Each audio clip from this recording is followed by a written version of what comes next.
Bienvenido a Ministerios BEA con el pastor Mauricio Sánchez Scott. Esperamos que este mensaje sea de bendición para tu vida.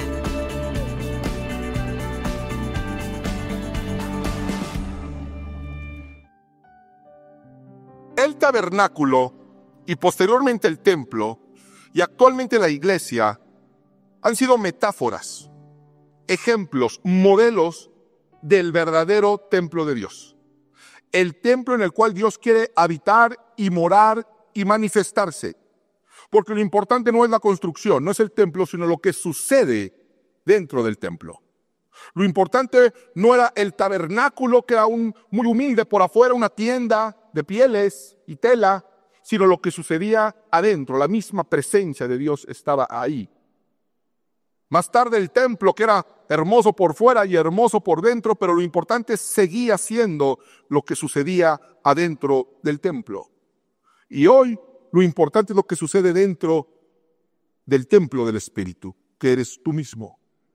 Y lo que sucede en tu corazón. 1 Corintios 6:19, ¿acaso no saben que su cuerpo es templo del Espíritu Santo, quien está en ustedes y al que han recibido de parte de Dios? Y de este modelo de templo, el corazón consagrado a Dios, se debería de desprender el siguiente modelo, que es el matrimonio. Un matrimonio consagrado a Dios. Y de ese modelo debería de desprenderse la siguiente iglesia santa, que es la familia. Y son las familias quienes conforman la iglesia local, y es la iglesia local quienes conforman la iglesia universal. Así que lo que sucede aquí debería ser un reflejo de lo que sucede en nuestro matrimonio, de lo que sucede en nuestra familia y de lo que sucede en primera instancia en nuestro corazón. Pero no ha sido así. Cosas que hacemos aquí, no hacemos allá. Cosas que aplicamos aquí, no aplicamos allá. Y por eso muchas veces vemos la mano de Dios aquí, pero no la vemos en lo más importante, que es nuestra familia, nuestro hogar y nuestro corazón. Porque a final de cuentas aquí venimos 1 o 2 veces por semana. Pero en tu casa estás todos los días. En tu corazón están todas tus angustias y todas tus alegrías. Así que para que esta iglesia funcione bajo la cobertura de Dios, nos hemos encargado de que se observen ciertos comportamientos. Fíjense en la instrucción que le va a dar el apóstol Pablo al pastor Timoteo. La iglesia era una iglesia primitiva, que de primitiva no tenía nada, y le empieza a dar una instrucción importantísima a este joven pastor. Acompáñame a 1 de Timoteo capítulo 3, verso 14. Dice así: aunque espero ir pronto a verte, escribo estas instrucciones para que, si me atraso, sepas cómo hay que portarse en la casa de Dios. Sepas cómo hay que comportarse, dice otra versión, conducirse en la casa de Dios, que es la iglesia del Dios viviente, columna y fundamento de la verdad. Pablo le está diciendo a la primera iglesia: Timoteo, hay cosas que no puedes ignorar. Debes de saber y enseñar cómo la gente se debe comportar, conducirse en la iglesia, en la casa de Dios. Columna y baluarte de la verdad. Eso quiere decir que no podemos hacer lo que queramos aquí. Hay una forma de comportarse en la iglesia de la misma manera como hay una forma de comportarse en el matrimonio y en la familia y en la sociedad y contigo mismo. Hay una manera de comportarse. O mejor dicho, hay muchas maneras en las que te puedes comportar, pero solo una es agradable a Dios. La iglesia es un modelo de vida y para vida, donde hay elementos necesarios para la edificación. Necesarios para la edificación de tu vida, de tu matrimonio, de tus hijos, de tu familia, de tu futuro, de tu economía. Es necesaria esa edificación y son indispensables esos elementos que hemos estado viendo a lo largo de 4 semanas. La oración, la gratitud, la alabanza, la lectura y el conocimiento de la palabra y la Biblia nos mostró la semana pasada la importancia del altar. Hay un altar en la iglesia donde suceden cosas maravillosas aquí arriba, que son de bendición para todos nosotros, y de la misma manera debe haber un altar en tu casa. Debe haber un altar en tu corazón. Este altar debe de ser construido. Debes de levantarlo. Altar significa el lugar más alto. Debes de entregarle a Dios el lugar más alto en tu corazón. Dios está en primer lugar. Nada ni nadie puede estar primero que Dios. Si hay algo que es más importante, te ocupa más o te preocupa más que tu caminar con Dios, tienes un ídolo. Hay idolatría en tu corazón. Y si hay idolatría en tu corazón, va a haber idolatría en tu familia y en tu matrimonio y en la iglesia a la que asistes. Así que Dios quiere que le levantes altar, el lugar más alto en tu corazón. Mateo capítulo 10, verso 37, una enseñanza de nuestro Señor Jesucristo. El que ama a padre o madre más que a mí, no es digno de mí. El que ama a hijo o hija más que a mí, no es digno de mí. Y el que no toma su cruz y sigue en pos de mí, no es digno de mí. No puede haber nadie en tu corazón que sea más importante que Dios. Y esto puede representar un problema para nosotros. Porque quizá quisiéramos amar a Dios más, pero quizá le has entregado tu corazón a tu pareja o a tus hijos. Es común escuchar a los jovencitos decirse uno a otro, yo te adoro. No están dando cuenta de la importancia de lo que están diciendo, yo te adoro, solamente hay uno digno de adoración. Nuestra adoración debe ser únicamente para el Altísimo. Dicen, yo te adoro, yo también te adoro. Híjole, pues es idolatría. En una ocasión, llegó una mujer, una madre de familia, muy preocupada justo por esta porción de la Escritura, en la que dice que si se ama a un hijo o a una hija más que a Dios, no es digna de nuestro Señor Jesucristo. Y a mí decía, pastor, yo tengo un problema porque tengo que ser honesta con Dios. Dios lo sabe y quiero abrirle mi corazón a usted. Yo siento que amo más a mis hijos que a Dios. Yo quisiera, pero amo más a mi hijo que a Dios. Pero es lo que yo siento. ¿Qué hago con eso? Estoy muy angustiada y yo le contesté lo siguiente porque quizá tú sientes lo mismo si somos honestos. ¿A quién quieres más? Bueno, es fácil decir yo amo más a Dios. Pero realmente amas más a Dios que a un hijo, que a tu hija, que a tu único hijo, o a tu esposa, o a tu novia. Lo que yo le dije es que no se preocupara. Que no se preocupara por una sencilla razón.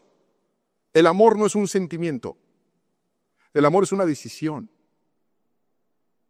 El amor es una decisión, no es un sentimiento.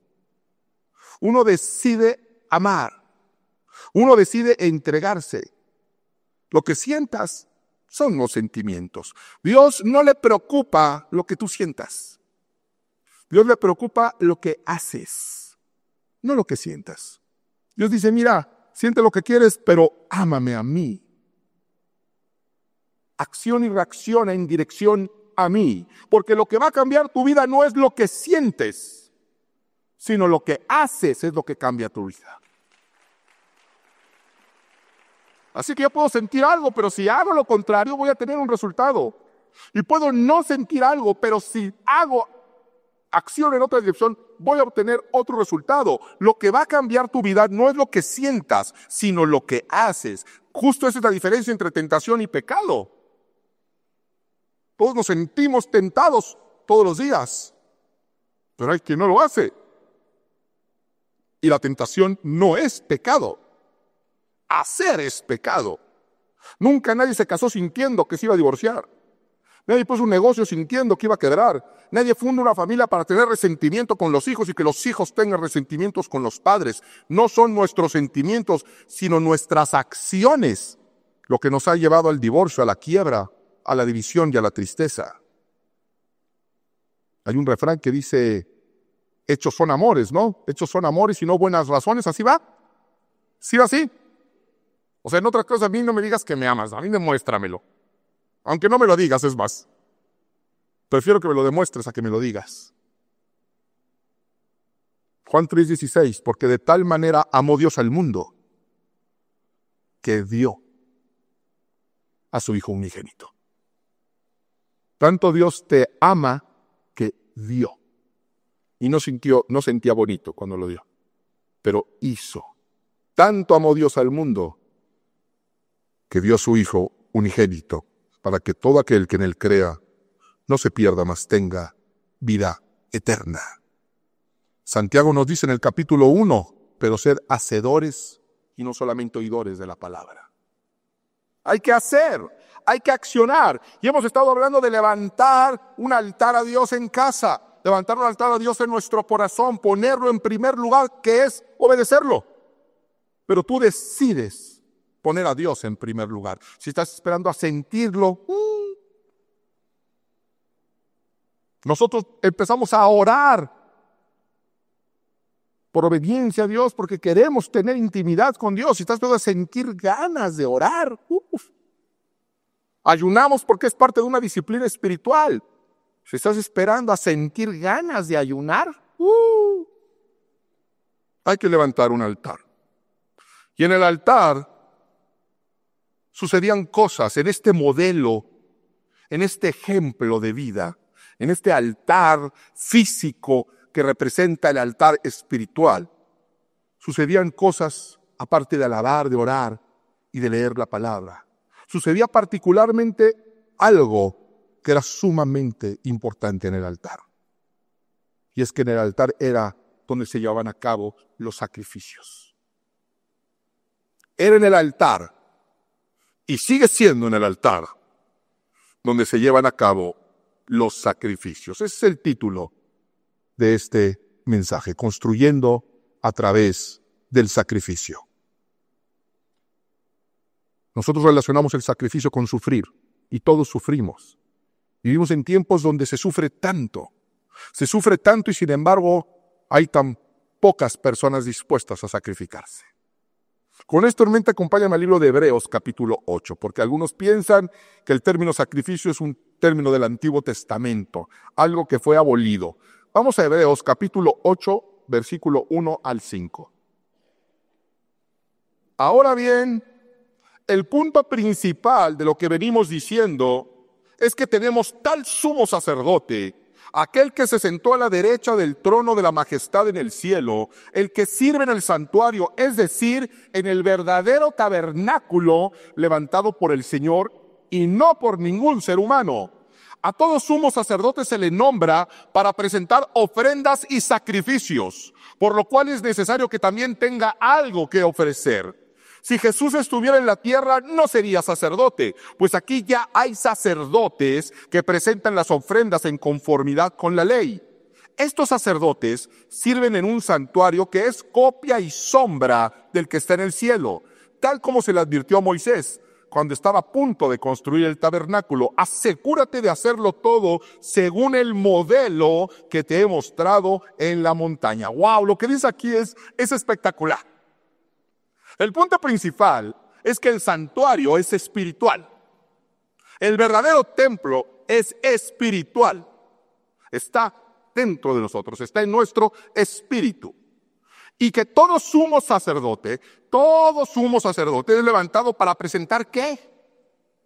Ofrendas y sacrificios. Todo sacerdote es levantado para presentar ¿qué? Ofrendas y sacrificios. Todo sumo sacerdote es levantado para presentar ¿qué? Ofrendas y sacrificios. Es parte del sacerdocio presentar ofrendas y sacrificios. Y que Jesús, que está en el cielo, y estamos esperando su regreso, amén. Jesús dejó aquí, en lo que Él regresa, sacerdotes que presentan las ofrendas en conformidad con la ley. Estos sacerdotes sirven en un santuario que es copia y sombra del que está en el cielo, en un ejemplo, en un modelo. ¿Dónde están esos sacerdotes? ¿Quiénes son esos sacerdotes? Levantados para presentar ofrenda y sacrificios agradables a Dios, en lo que regresa nuestro Señor Jesucristo, como sumo sacerdote. ¿Quiénes son esos sacerdotes? Yo quiero conocer uno de esos sacerdotes. ¿Dónde estarán? ¿Quiénes serán? ¿Ni idea tiene? Todos nosotros somos sacerdotes. Si no me crees a mí, vamos a ver qué opina el apóstol Pedro, 1 de Pedro 2:9. Mas vosotros sois linaje escogido, real sacerdocio, nación santa, pueblo adquirido por Dios. Real sacerdocio, dice Pedro que eres. Vamos a ver qué dice Juan, Apocalipsis 1:5. Y de Jesucristo el testigo fiel, el primogénito de los muertos y el soberano de los reyes de la tierra, al que nos amó y nos lavó de nuestros pecados con su sangre. ¿Quién de aquí es amado por Cristo y lavado de nuestros pecados por su sangre? Amén. Allá en medio no están lavados por su sangre ahí. No me asuste, sí, gloria a Dios. Y de Jesucristo el testigo fiel, el primogénito de los muertos y el soberano de los reyes de la tierra, al que nos amó y nos lavó de nuestros pecados con su sangre y nos hizo reyes y sacerdotes para Dios, su Padre. A Él sea gloria e imperio por los siglos de los siglos. Amén. Apocalipsis, último libro de la Biblia. Último libro de la Biblia. Nos hace saber que eres sacerdote. Varón, tú eres sacerdote en tu matrimonio. Padres, madres, ustedes son sacerdotes y sacerdotisas en su casa. Todos somos sacerdotes. Tú puedes decir, no, pastor, yo soy el décimo de 10 hermanos, soy el más chiquito, estoy soltero, ni perico tengo. Eres sacerdote del templo, del Espíritu.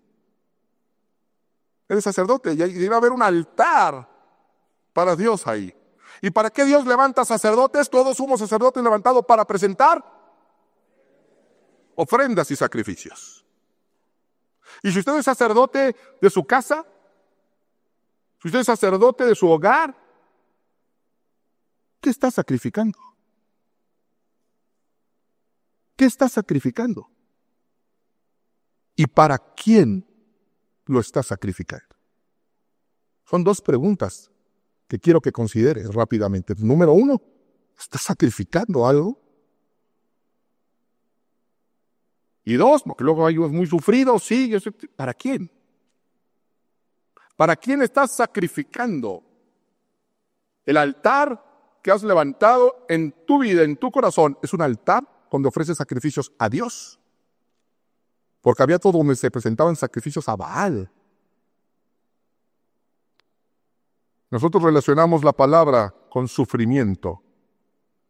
Y todos sufrimos. Todos sufrimos.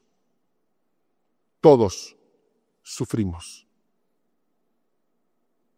Lo que Dios quiere es que de entrada dejemos de sufrir por cosas que no valen la pena. Porque ya es triste sufrir, cuánto más sufrir por cosas que no valen la pena. Y mucho del sufrimiento que ha llegado a nuestra vida ha sido por poner hombres en el altar que le pertenecía a Dios. O cosas en el altar que le pertenecía a Dios. Que yo me sacrifico, sí. ¿Para quién? ¿Para quién? Porque hay quien como Abraham estuvo dispuesto a sacrificar a su hijo por Jehová. Iba a sacrificar a su hijo por Dios. Pero hay padres que están sacrificando a sus hijos por un puesto de trabajo, por un automóvil, por una casa. Hay personas que están sacrificando a su matrimonio por dinero, por estatus o por una aventura momentánea. Así que el sacrificio debe tener un propósito agradable a Dios. Y quiero que vayamos al Génesis, donde se va a dar el primer sacrificio. En Génesis, imagínense cuando las cosas estaban en el paraíso, cuando todas las cosas eran perfectas. Imagínense el primer asesinato. traer muerte por primera vez en el universo, en la creación. Imagínense el dolor, la anomalía que representa en un mundo perfecto el primer asesinato. Y en Génesis aparece la primera persona que mató. ¿Saben quién es la primera persona que mató? Vamos a la Biblia a verlo. Génesis capítulo 3, versículo 17. Y al hombre dijo: por cuanto obedeciste a la voz de tu mujer y comiste del árbol de que te mandé diciendo, no comerás de él, maldita será la tierra por tu causa. Con dolor comerás de ella todos los días de tu vida. Espinos y cardos te producirá, y comerás plantas del campo. Con el sudor de tu rostro comerás el pan hasta que vuelvas a la tierra, porque de ella fuiste tomado, pues polvo eres y al polvo volverás. Y llamó a Adán el nombre de su mujer Eva, por cuanto ella era madre de todos los vivientes. Y Jehová Dios hizo al hombre y a su mujer túnicas de pieles y los vistió. Adán y Eva, cuando se vieron desnudos ante su pecado, trataron de cubrirlo con unas hojas de higuera, ¿recuerdan? Pero aquí Dios los manda, los busca. Adán, ¿dónde estás? No estás en el altar, ¿dónde estás? Y los confronta con su pecado y ellos no quieren reconocerlo. Y viene maldición. Pero dice algo, dice que Dios los vistió con pieles. ¿De dónde sacó Dios esas pieles? Tuvo que matar. Tuvo que sacrificar unos animales para cubrir al hombre. La primera muerte la tuvo que hacer Dios por causa del pecado del hombre. Dios derramó sangre para cubrir el pecado de Adán y Eva. Es el primer sacrificio. Más tarde ofrecería el máximo sacrificio: enviar a su Hijo unigénito a morir por nosotros, para cubrirnos de nuestro pecado. Dios, por amor, sacrificó. Levantó un sacrificio que le fue profundamente doloroso. Dios sacrificó a su Hijo. Más tarde enviaría a su Hijo unigénito. Y lo sacrificó por amor. No por lo que sentía, sino por el verdadero amor. Y sin embargo, nosotros no estamos dispuestos a sacrificar nada para Dios. Ay, pero es que la Biblia dice que a Dios no le gustan los sacrificios. No dice eso, ahorita vamos a ir a esa parte. Y si a Dios no le gustan los sacrificios, ¿por qué si te la pasas haciendo sacrificios? El problema no es que no hagamos sacrificios, conocemos muy bien el valor del sacrificio. El problema es que no estamos dispuestos a sacrificarnos para Dios. Sin embargo, si usted quiere ser exitoso, se sacrifica para hacer una carrera universitaria. Conozco gente que estudia y trabaja al mismo tiempo para salir adelante. Trabajar para costearse los estudios. Algunos trabajan 2 turnos. Eso es un sacrificio. ¿Qué implica eso? Sacrificio, ¿no es cierto? ¿Quieres tener dinero? Trabajas duro. Trabajas muy duro. ¿Eso qué implica? Sacrificio, ¿sí o no? Te quieres comprar un auto o cualquier bien y empiezas a ahorrar. Ahorrar implica privarte de ciertas cosas para irlas poniendo en el cochinito. ¿Eso qué implica? Sacrificio. ¿Quieres ser deportista? Te entrenas, te levantas a las 5 de la mañana. ¿Eso qué implica? Sacrificio. ¿Quieres tener una buena figura? Haces uno de los máximos sacrificios, dieta. Cosa más horrible. Pero lo hacemos. Bueno, yo no. Pero lo hace. Dejan de comer. Eso nomás es el tamaño del sacrificio. Dejan de comer. Sufren para tener una buena figura. No digo que esté mal. Lo que es terrible es que no puedes hacer un sacrificio para Dios. Puedes hacer 2 horas en la caminadora, elíptica, correr 5 kilómetros. Aquí hay gente que corre 5 kilómetros o más todos los días. Y está bien. Está bien. Eso no está mal. Aquí hay gente que se sacrifica y no come en su oficina y se espera llegar a su casa para no gastar en la calle. Y se sacrifican. Y está bien. Pero ¿cómo es posible que no levantemos sacrificios a Dios? Podemos dejar de comer para una dieta, para una figura, para un beneficio de imagen, de un cuerpo corrupto y que va a volver al polvo, pero somos incapaces de levantar ayuno a Dios. Puedes invertir en educación, en cursos, pero ¿cuándo fue la última vez que invertiste en el reino? ¿Qué libro estás leyendo de la Biblia esta semana? Si te pregunto qué libro estás leyendo, ¿qué me contestas? ¿Pero qué tal cuál serie de Netflix? ¡Uy! Empezamos hasta que no, ya viste esta y la otra, buenísima. Ya viene la segunda temporada. ¿Ya te leíste la segunda temporada de Corintios? ¿O de Samuel? Juan tiene 3 temporadas. Incapaces en las cosas de Dios. Pastor, la Biblia dice que no quiere sacrificios. No dice que no quiere sacrificios. Es necesario el sacrificio. Es necesario. Lo que dice es que hay un tipo de sacrificio que no le es agradable y que no te lleva a ningún lado. Vamos ahora sí al Antiguo Testamento. La primera parte de Samuel, la temporada 1 de Samuel, capítulo 15. 1 Samuel, capítulo 15, versículo 21.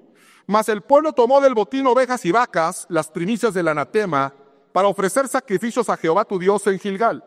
Y Samuel dijo, ojo, se complace Jehová tanto en los holocaustos y víctimas, como en que se obedezca las palabras de Jehová. Ciertamente, el obedecer es mejor que los sacrificios, y el prestar atención que la grosura de los carneros, porque como pecado de adivinación es la rebelión, y como ídolos e idolatría la obstinación. Por cuanto tú desechaste la palabra de Jehová, Él también te ha desechado para que no seas rey. Ciertamente el obedecer es mejor que los sacrificios, los holocaustos de carnero, el hecho de ir y matar a un animalito en el altar. Pero la obediencia a Dios requiere sacrificio. La obediencia a Dios requiere sacrificio. Y usted está equivocado. Usted está terriblemente equivocado. Usted ha sido engañado si cree que es posible obedecer a Dios y no sacrificar cosas. Y se engaña a usted mismo si piensa que es posible obedecer a Dios y no sacrificar cosas. Hay cosas que va a tener que perder. Amistades, popularidad, posición, oportunidades. Muchas veces miembros de la familia. Quizá tenga que sacrificar sus propios sueños para obedecer a Dios. Pero es en el sacrificio donde hay revelación, donde hay unción, donde hay provisión, donde llega el shalom de Dios, la paz de Dios. El shalom, el lugar donde no hay perturbación, donde no hace falta nada y donde nada está roto. No hay nada, ni en lo natural, ni en lo espiritual, que valga la pena que se haya logrado sin sacrificio. No hay medallas de oro sin sacrificio. No hay batallas ganadas sin sacrificio. No existe ninguna victoria sin sacrificio. Y nuestro Señor Jesucristo es el mejor ejemplo del máximo sacrificio para la máxima victoria. Y Él es nuestro modelo a seguir. Amén. Ese es nuestro modelo. Y es a Él a quien debemos de imitar. No esas figuras con una cultura diabólica, egocéntrica, hedonista, donde es la ley del mínimo esfuerzo, la ley del que se sacrifiquen los demás por mí. Usted va a tener que renunciar a sus sueños para poder ver los sueños de sus hijos cumplirse. Va a tener que sacrificar mucha comodidad si quiere tener un matrimonio. Pero ahí, en el sacrificio, y en la revelación, la unción y la provisión. ¡Ay, qué bonito matrimonio! ¡Ay, qué bonita familia! Eso es lo que vemos. Pero usted no sabe la cantidad de amor sacrificial que hay en lo íntimo. ¡Qué bonita iglesia tiene, pastor! Solamente Dios, mi mujer y yo sabemos lo difícil que llega a ser obedecer a Dios. La gente ve la gloria, pero no conoce la historia. La gente ve la gloria, pero no conoce la historia. Fíjense, esta semana fue una semana muy bendecida para nosotros, porque una hermana nos invitó a comer a un restaurante que tiene y comimos delicioso. Y lo puse en el Facebook. Y luego otros hermanos, los hermanos Rueda, inauguraron un restaurante de mariscos. Hijo, ya se me antojó. Y nos invitaron y fuimos a orar por el lugar y comimos ahí. Y lo puse en el Facebook también. Y luego nuestro hermano Radio y nuestra hermana Caro inauguraron un consultorio médico y nos invitaron a orar por el lugar y fuimos y nos dieron de cena ahí, pues también lo puse en el Facebook. Y una persona me escribe, y me pone, ay pastor, qué bien se la pasan los pastores. Pero uno detecta la jiribilla. Uno sabe, ¿no? Como diciendo, ay mira nada más, qué bien te la pasas. Yo no le contesté nada. Pero me quedé pensando, esta persona que escribe con esa ligereza, no sabe lo que se quedó en el camino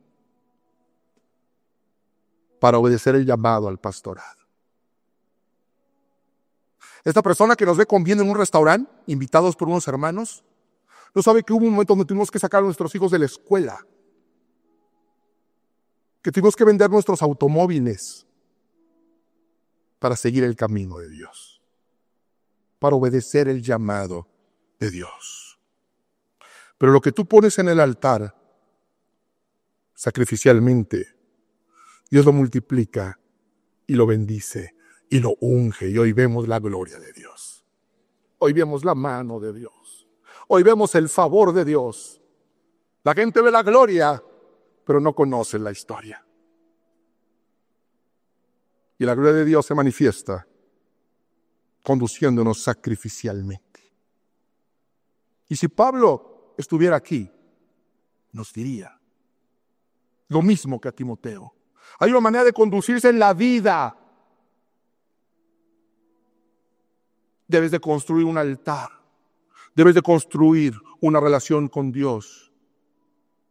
Y en el altar va a llegar el momento donde tendrás que levantar sacrificios. Sacrificio agradable a Dios. En el momento en el que vas a tener que ver por los demás, a pesar de tu propia comodidad, o de tu propia pena, o de tu propio dolor, porque eso fue lo que hizo nuestro Maestro. Porque nunca te vas a parecer más a Cristo que cuando te sacrificas por alguien. Cuanto más cuando es por alguien que no lo merece. Porque eso es lo que hizo el Maestro contigo y conmigo. Romanos 12:1. Por lo tanto, hermanos, tomando en cuenta la misericordia de Dios, les ruego que cada uno de ustedes en adoración espiritual ofrezca su cuerpo como sacrificio vivo, santo y agradable a Dios. No se amolden al mundo actual, sino sean transformados mediante la renovación de su mente. Así podrán comprobar cuál es la voluntad de Dios, buena, agradable y perfecta. Por la gracia que se me ha dado, les digo a todos ustedes, nadie tenga un concepto de sí más alto que el que debe tener, sino más bien piense en sí mismo con moderación, según la medida de fe que Dios le haya dado. Pues así como cada uno de nosotros tiene un solo cuerpo con muchos miembros, y no todos estos miembros desempeñan la misma función, también nosotros, siendo muchos, formamos un solo cuerpo en Cristo, y cada miembro está unido a todos los demás. Tenemos dones diferentes según la gracia que se nos ha dado.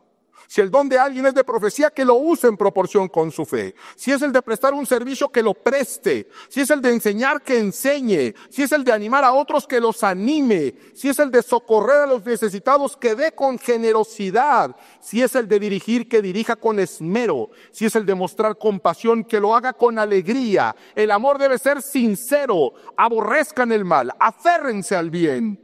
Ámense los unos a los otros con amor fraternal, respetándose y honrándose mutuamente. Nunca dejen de ser diligentes. Antes bien, sirvan al Señor con el fervor que da el Espíritu. Alégrense en la esperanza. Muestren paciencia en el sufrimiento. Perseveren en la oración.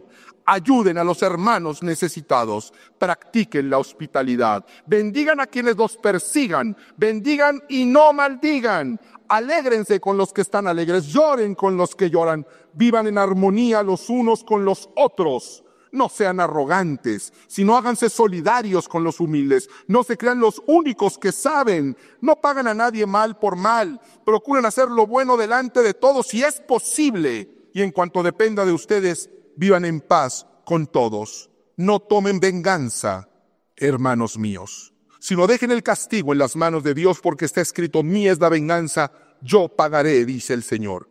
Antes bien, si tu enemigo tiene hambre, dale de comer. Si tiene sed, dale de beber. Actuando así, harás que se avergüence de su conducta. No te dejes vencer por el mal, al contrario, vence el mal con el bien. Vence el mal con el bien. Y eso requiere sacrificio. ¿Qué convierte a personas comunes en héroes? ¿Por qué las naciones honran a sus héroes? Por su capacidad de sacrificio.